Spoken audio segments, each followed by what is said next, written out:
Bhatner IAS YouTube channel देखने वाले सभी मित्रों का स्वागत है। मैं नमिंदर सिंह आपको पढ़ाने जा रहा हूँ इतिहास में हमारा जो टॉपिक रहेगा वो रहेगा सिंधु घाटी सभ्यता।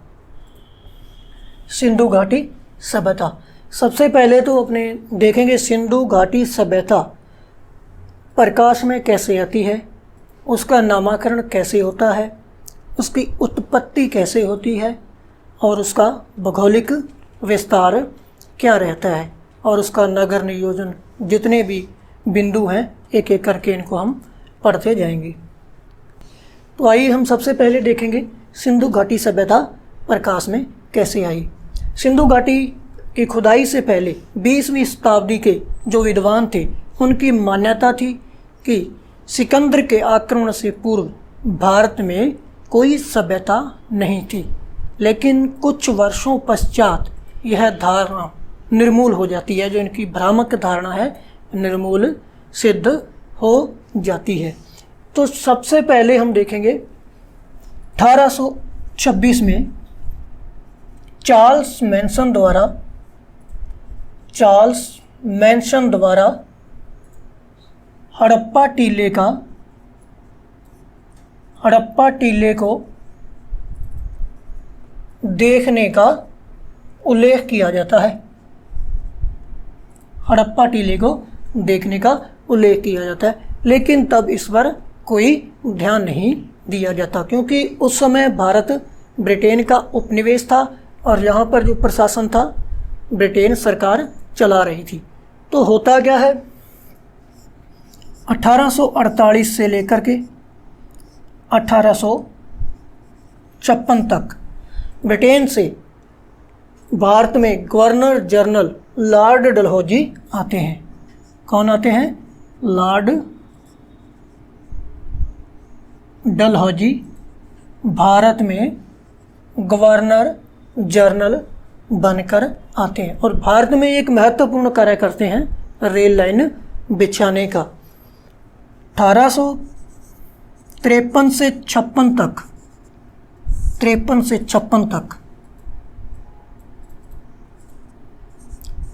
तक भारत में रेल लाइन बिछाने का कार्य लॉर्ड डलहौजी द्वारा किया जाता है।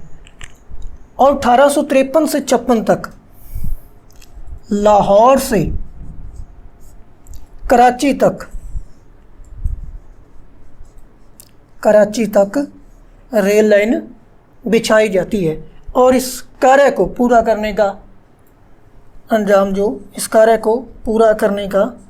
अंजाम ब्रंटन बंधुओं द्वारा किया जाता है। जॉन ब्रंटन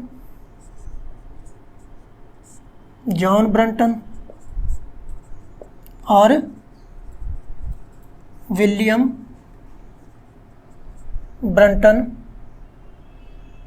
ब्रंटन द्वारा इस कार्य को किया जाता है। लेकिन इस रेल की पटरी को पक्का करने के लिए ईंटों की ज़रूरत पड़ती है। किसकी ज़रूरत पड़ती है? ईंटों की ज़रूरत पड़ती है। और यहाँ के जो मजदूर हैं वो इन पक्की ईंटों की आपूर्ति के लिए नज़दीकी हड़प्पा के टीले से ईंटों को निकालकर इस सभ्यता को उधेड़ना शुरू कर देते हैं। वो क्या देखते हैं, नज़दीकी एक टीला है और टीले से ईंटों को निकालकर यहाँ पर लगाना शुरू कर देते हैं। लेकिन तभी यहाँ पर भारतीय पुरातत्व विभाग के अध्यक्ष हैं जो भारतीय पुरातत्व विभाग के अध्यक्ष कनिंघम यहाँ यात्रा पर आते हैं। वो देखते हैं इस टीले को, तो एक सुव्यवस्थित नगर की संरचना यहाँ पर पाई जाती है। तो तभी ये उसी समय इस कार्य को रोक देते हैं, लेकिन वो इसकी पुरातनता और महत्व को समझ नहीं पाते, तब भी इस पर ज़्यादा ध्यान नहीं दिया जाता। तो फिर से हम देखेंगे 1826 में चार्ल्स मैनसन द्वारा हड़प्पा टीले को देखने का उल्लेख किया जाता है। उसके बाद भारत के गवर्नर जनरल लॉर्ड डलहौजी आते हैं 1848 से लेकर 56 तक, और 1853 से लेकर 1856 तक जो रेल लाइन बिछाने का कार्य करते हैं, और लाहौर से लेकर कराची तक रेल लाइन बिछाई जाती है, और इस कार्य को जॉन ब्रंटन और विलियम ब्रंटन द्वारा किया जाता है। और इस पटरी के लिए जब पक्की ईंटों की ज़रूरत पड़ती है तो यहाँ के मजदूर हैं जो इन ईंटों की आपूर्ति के लिए हड़प्पा टीले से ईंटें निकालकर इस पटरी पर लगाना शुरू कर देते हैं। तो तभी यहाँ पर कनिंगम भारत में पुरातत्व विभाग के अध्यक्ष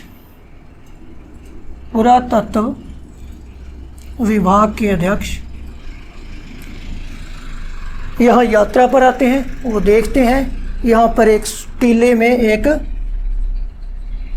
में एक सुव्यवस्थित नगर की संरचना, और इस कार्य को वो यहीं पर रोक देते हैं, लेकिन इसकी पुरातनता और इसके महत्व को नहीं समझ पाते। इसके बाद हम देखेंगे सिंधु घाटी सभ्यता का नामकरण कैसे होता है और इसके क्या क्या नाम हैं, कितने नामों से इसे जाना जाता है। होता क्या है, भारत में 1904 में जब भारत का गवर्नर जनरल होता है कर्जन, लॉर्ड कर्जन, इसके समय क्या होता है, भारत में पुरातत्व विभाग की स्थापना होती है। पुरातत्व विभाग की क्या होती है, स्थापना होती है कर्जन के काल में। 1904 में पहले पुरातत्व विभाग के जो अध्यक्ष हैं वो रहते हैं प्रथम अध्यक्ष, पुरातत्व विभाग के प्रथम अध्यक्ष H.W. ऑरेंज प्रथम अध्यक्ष रहते हैं पुरातत्व विभाग के।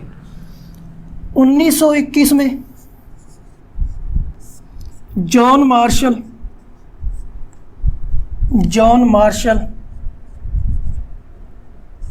पुरातत्व विभाग के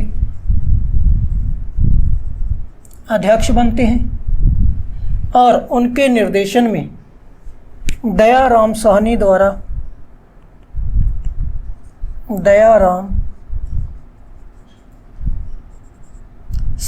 द्वारा हड़प्पा सभ्यता का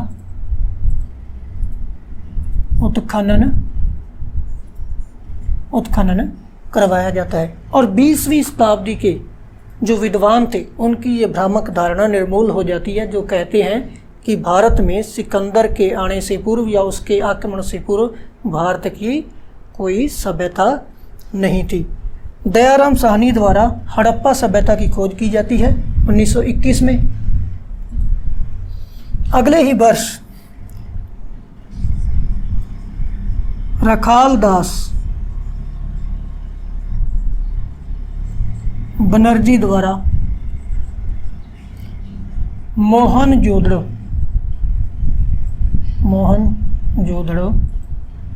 की खोज की जाती है, और ये दोनों ही स्थल सिंधु नदी घाटी के क्षेत्र में होते हैं। कौन से?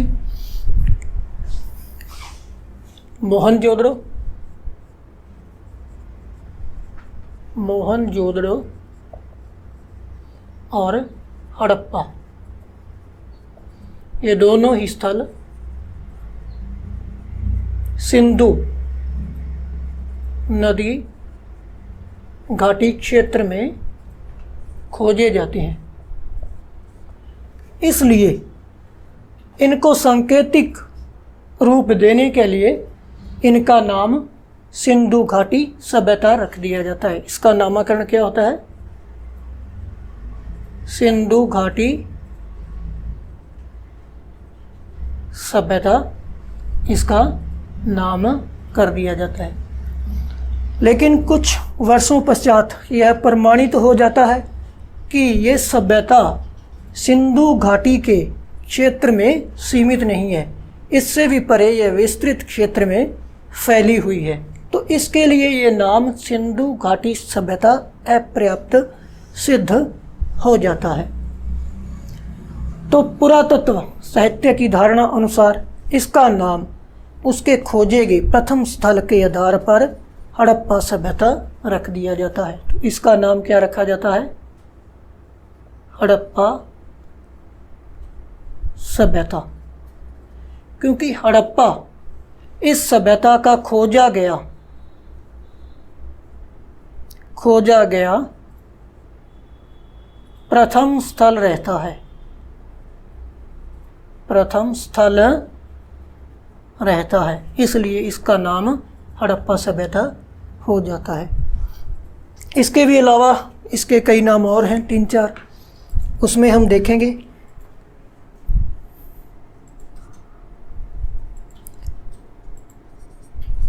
हड़प्पा सभ्यता हो गया, सिंधु घाटी सभ्यता हो गया, सिंधु घाटी, सरस्वती सभ्यता, सरस्वती सभ्यता,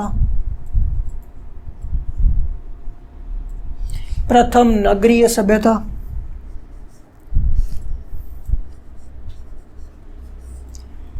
प्रथम नगरीय सभ्यता,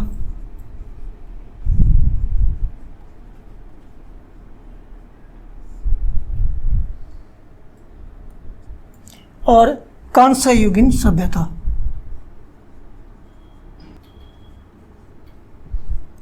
कांस्य युगीन सभ्यता,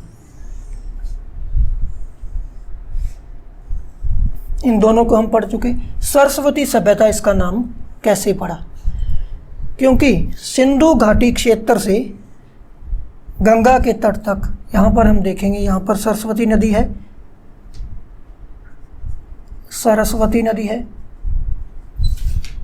जिसे घग्गर के नाम से भी जाना जाता है, घग्गर नदी के नाम से भी जाना जाता है। सिंधु से लेकर सरस्वती और गंगा के तट तक यहाँ पर अनेक स्थलों की खोज हुई, जिनका ज़्यादातर केंद्र है वो सरस्वती नदी के तट पर होने के कारण इस सभ्यता का नाम सरस्वती सभ्यता भी जाना जाता है। इसके बाद देखेंगे हम प्रथम नगरीय सभ्यता। प्रथम नगरीय सभ्यता नाम होने का कारण, क्योंकि यहाँ पर जल निकास प्रणाली और पक्की ईंटों का भरपूर प्रयोग और स्वच्छता आदि का ध्यान किसी नगर की भांति रखा जाता था, इसलिए इसे प्रथम नगरीय सभ्यता कहा गया है। कांस्य युगीन सभ्यता, पाषाण काल के बाद ताम्र काल आता है और ताम्र के बाद कांस्य युग आता है, कांस्य धातु आती है, और इस सभ्यता के लोग तांबा प्लस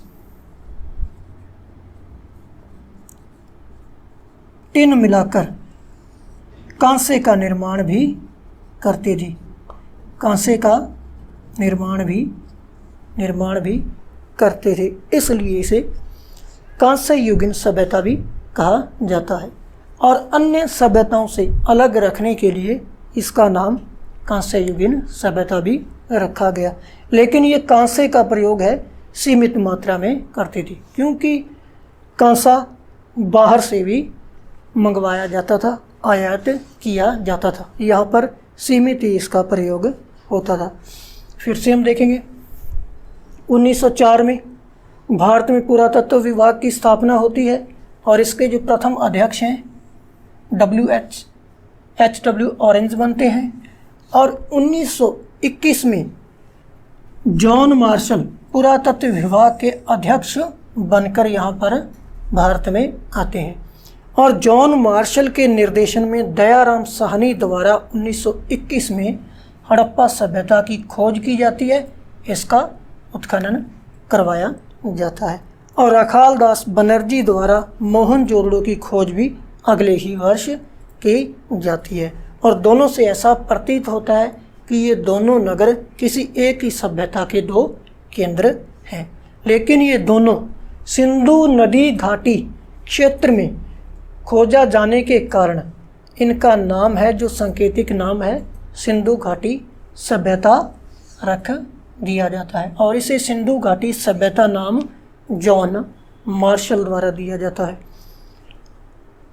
कुछ समय बाद यह प्रमाणित हो जाता है कि यह सभ्यता सिंधु घाटी क्षेत्र से भी परे विस्तृत क्षेत्र में फैली हुई है, जिसके कारण यह सांकेतिक नाम अपर्याप्त सिद्ध होता है। और इसका नाम है, जो सभ्यता का प्रथम खोजे गए स्थल हड़प्पा के नाम पर ही इसका नामकरण हड़प्पा कर दिया जाता है। और इसके कुछ अन्य नाम हैं: हड़प्पा, सिंधु घाटी, सरस्वती सभ्यता, प्रथम नगरीय सभ्यता, कांस्य युगीन सभ्यता इसके अन्य नाम है। आगे देखेंगे, हम देखेंगे इसकी जानकारी होगी, नामकरण हो गया। अब पढ़ेंगे हम इसकी उत्पत्ति।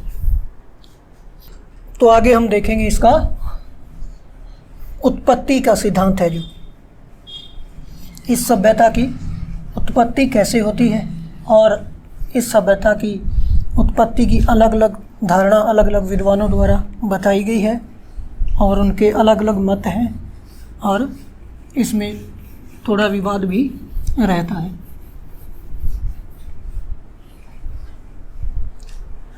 तो हम देखेंगे इनका उत्पत्ति का सिद्धांत।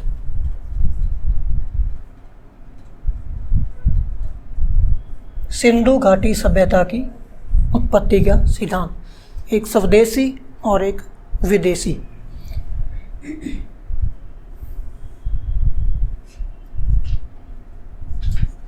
Mesopotamia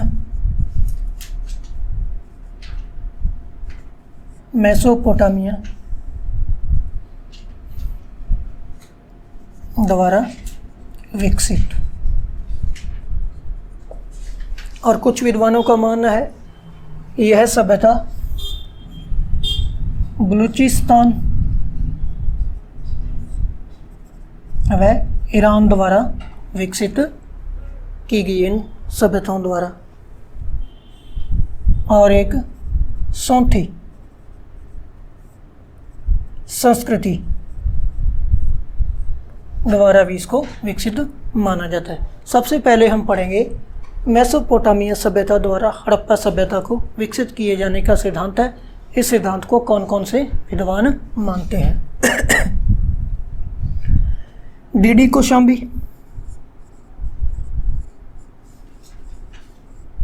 golden child,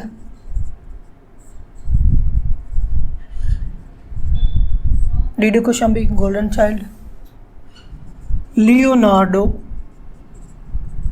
woolly. इनका मानना है कि हड़प्पा सभ्यता को मेसोपोटामिया सभ्यता द्वारा विकसित किया गया। इस प्रकार से हम आगे इसको देखेंगे। हड़प्पा सभ्यता कहाँ पर थी?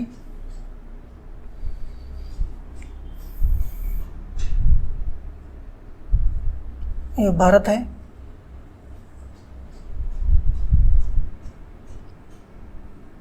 इस प्रकार से, और ये पाकिस्तान का क्षेत्र है, और यहाँ अफगानिस्तान,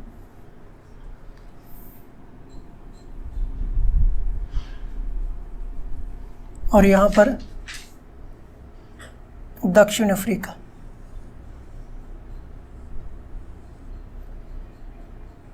फारस की खाड़ी, इस प्रकार से मेसोपोटामिया सभ्यता यहाँ पर रहती है। मेसोपोटामिया सभ्यता यहाँ पर रहती है, और यहाँ पर मिस्र, नील नदी के किनारे मिस्र सभ्यता थी। मेसोपोटामिया सभ्यता दजला व फरात नदियों के किनारे पर स्थित थी। और हड़प्पा सभ्यता का जो केंद्र है यहाँ पर था। लेकिन इन सभ्यताओं का आपस में व्यापार वाणिज्य पर ही ज़्यादातर ध्यान था। इनका जो संबंध था वो व्यापार वाणिज्य को लेकर के ही था। इनका संबंध व्यापार वाणिज्य ही था। और बहुत सी वस्तुएं हैं मेसोपोटामिया सभ्यता से मिलती हैं, हड़प्पा सभ्यता की और मेसोपोटामिया सभ्यता की बहुत सी वस्तुएं हड़प्पा सभ्यता में भी मिलती हैं। अगर तुलनात्मक रूप से इन सभ्यताओं की वस्तुओं को, सामग्री को देखा जाए तो जो अधिकतर वस्तुएं हैं वो हड़प्पा सभ्यता की उन्नत अवस्था में प्रतीत होती हैं, जिसके आधार पर हम कह सकते हैं कि हड़प्पा सभ्यता की मेसोपोटामिया सभ्यता को जननी स्वीकार करना हड़प्पा सभ्यता के साथ अन्याय होगा। और भी बहुत सी हम देखेंगे, जैसे यहाँ की हड़प्पा सभ्यता की जो जल निकास प्रणाली है, हड़प्पा और मेसोपोटामिया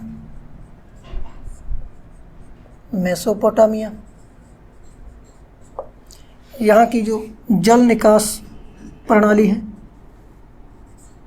जल निकास प्रणाली मेसोपोटामिया सभ्यता से बेहतरीन है। यहाँ पर उतनी अच्छी जल निकास प्रणाली नहीं है। और हड़प्पा सभ्यता की सड़कें समकोण पर काटती हैं, समकोण पर काटती हैं, लेकिन मेसोपोटामिया सभ्यता में ऐसा नहीं है। और हड़प्पा सभ्यता की लिपि 250 से लेकर 400 अक्षर वाली है, लेकिन मेसोपोटामिया की जो लिपि है इसमें 900 अक्षर पाए जाते हैं। और इनकी लिपि भाव चित्रात्मक है, भाव चित्रात्मक है। और मेसोपोटामिया सभ्यता की जो लिपि है वो किलाक्षर है। और यहाँ पर बाट व माप की एकरूपता पाई जाती है, बाट माप की एकरूपता पाई जाती है, लेकिन मेसोपोटामिया सभ्यता में ऐसा नहीं है। तो इस प्रकार से जो मेसोपोटामिया सभ्यता का सिद्धांत है हड़प्पा सभ्यता को विकसित किए जाने का, ये निर्मूल सिद्ध होता है। हड़प्पा सभ्यता की मेसोपोटामिया सभ्यता को जननी नहीं कहा जाएगा। इसके बाद अपन देखेंगे बलूचिस्तान व ईरान। इसके कुछ विद्वान हैं इस धारा के, जैसे रोमिला थापर, फेयर सर्विस और Bridget Allchin. Romila Thapar, Fairservis, Bridget Allchin. इनका मानना है कि सिंधु घाटी सभ्यता को बलूचिस्तान व ईरान की ग्रामीण संस्कृतियों द्वारा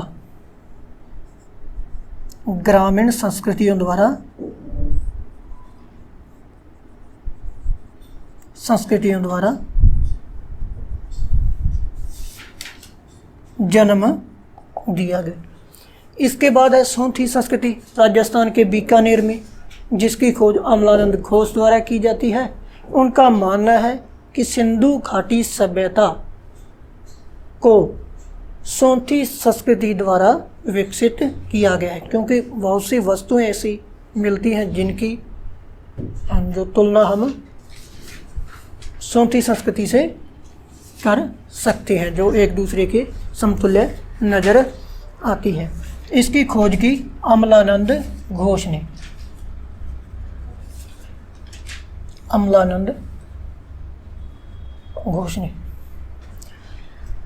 और डॉक्टर रामचंद्र व लक्ष्मण स्वरूप, डॉक्टर रामचंद्र व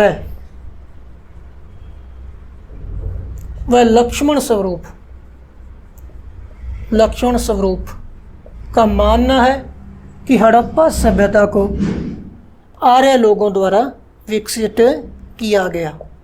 आर्य लोगों द्वारा विकसित किया गया। और राखाल दास बनर्जी का अनुमान है कि हड़प्पा सभ्यता को द्रविड़ लोगों द्वारा विकसित किया गया। फिर से हम देखेंगे थोड़ा इनका जो उत्पत्ति का सिद्धांत है,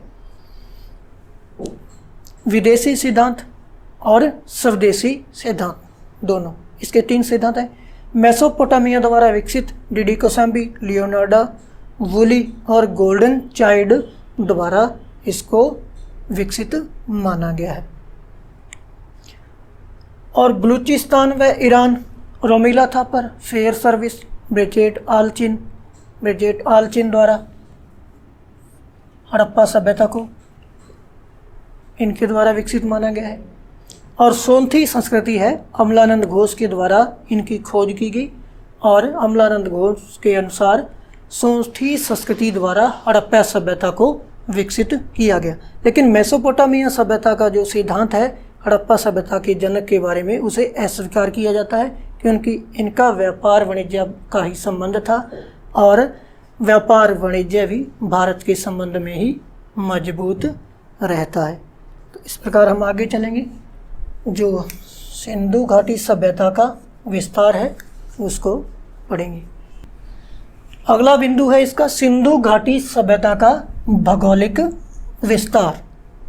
सिंधु घाटी सभ्यता का भौगोलिक विस्तार, जिसे हम यहाँ पर देखेंगे।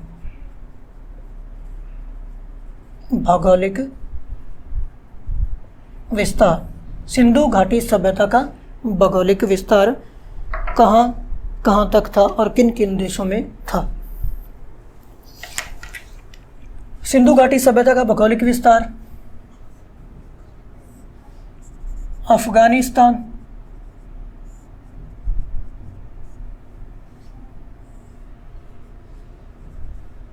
पाकिस्तान और भारत में। इसका भौगोलिक विस्तार 3 देशों में था।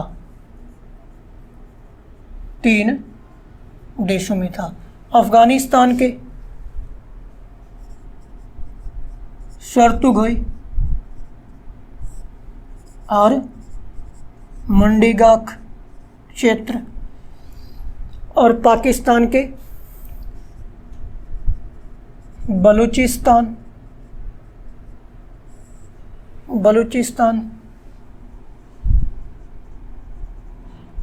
सिंध और पंजाब में हड़प्पा सभ्यता का विस्तार था। भारत के मांडा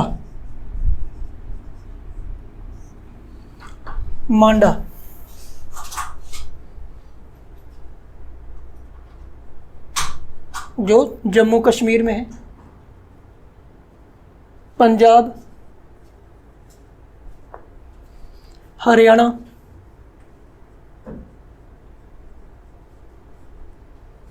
राजस्थान, उत्तर प्रदेश, गुजरात और महाराष्ट्र के क्षेत्र में यह सभ्यता फैली हुई थी।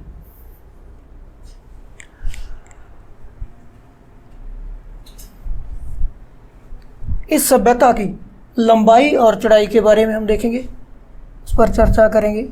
इस सभ्यता की जो लंबाई है उत्तर से लेकर दक्षिण तक 1400 किलोमीटर होती है, 1400 किलोमीटर तक थी। और पश्चिम से लेकर पूर्व तक इसकी लंबाई 1600 किलोमीटर रहती है।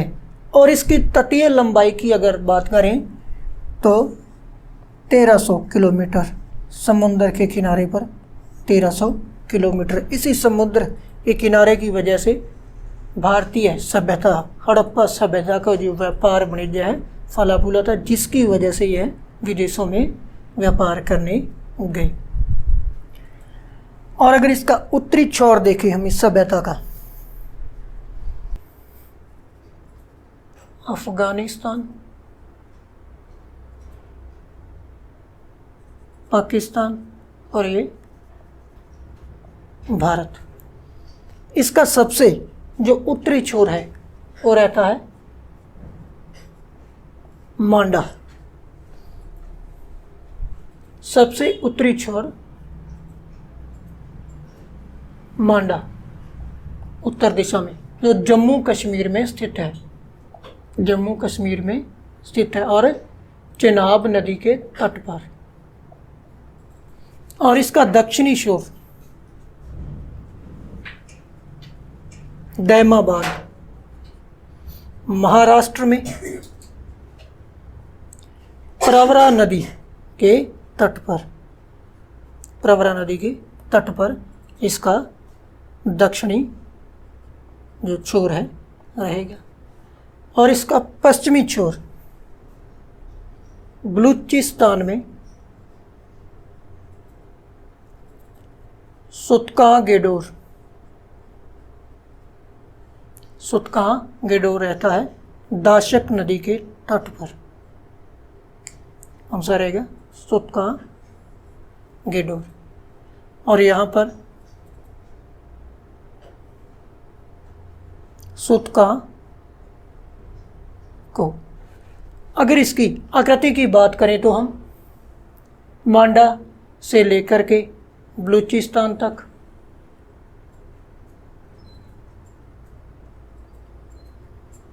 दैमाबाद, और यहाँ पर उत्तर प्रदेश में आलमगीरपुर हिंडन नदी के तट पर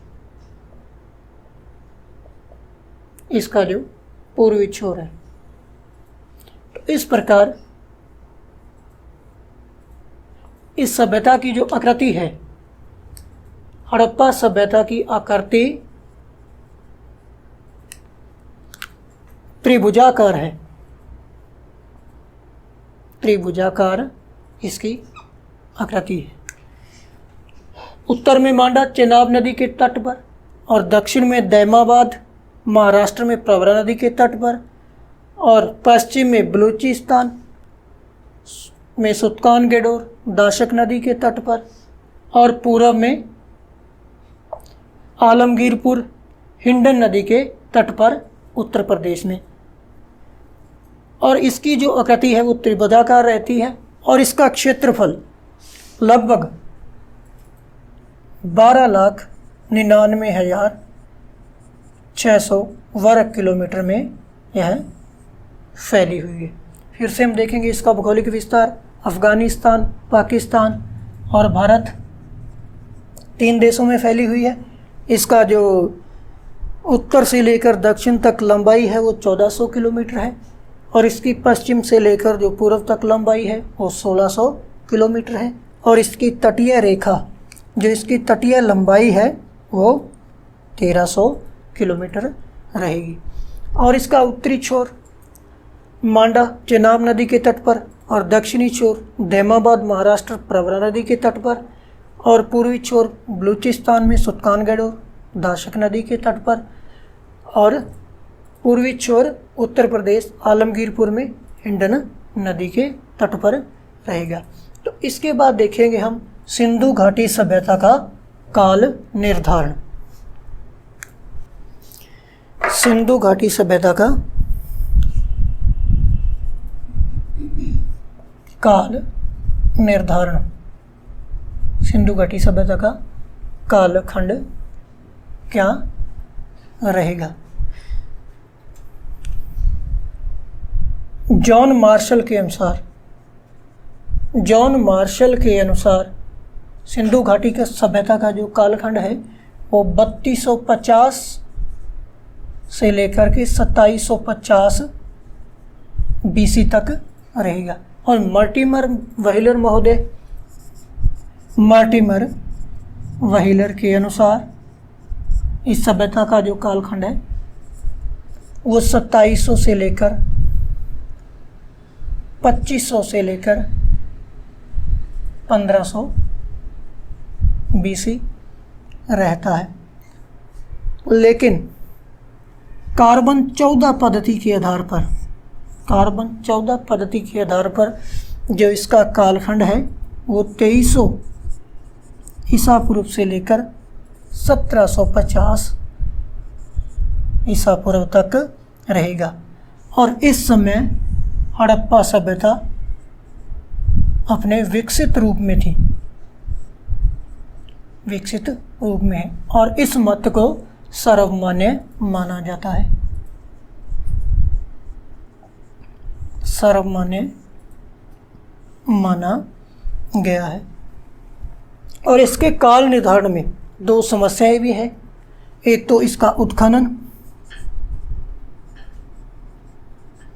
और दूसरा इसकी लिपि का न पढ़ा जाना,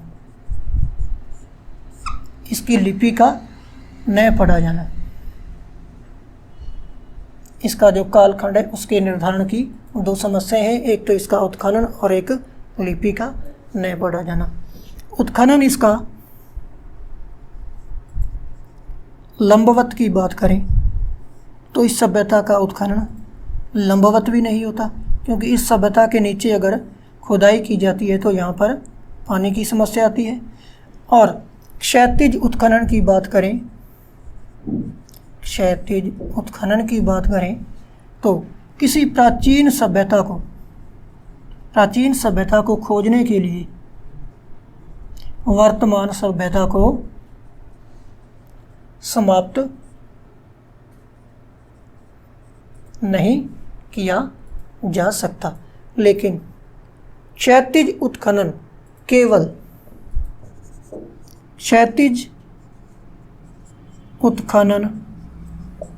केवल मोहनजोदड़ो का हुआ है, मोहनजोदड़ो का हुआ है। तो ये हो गया इसका काल निर्धारण।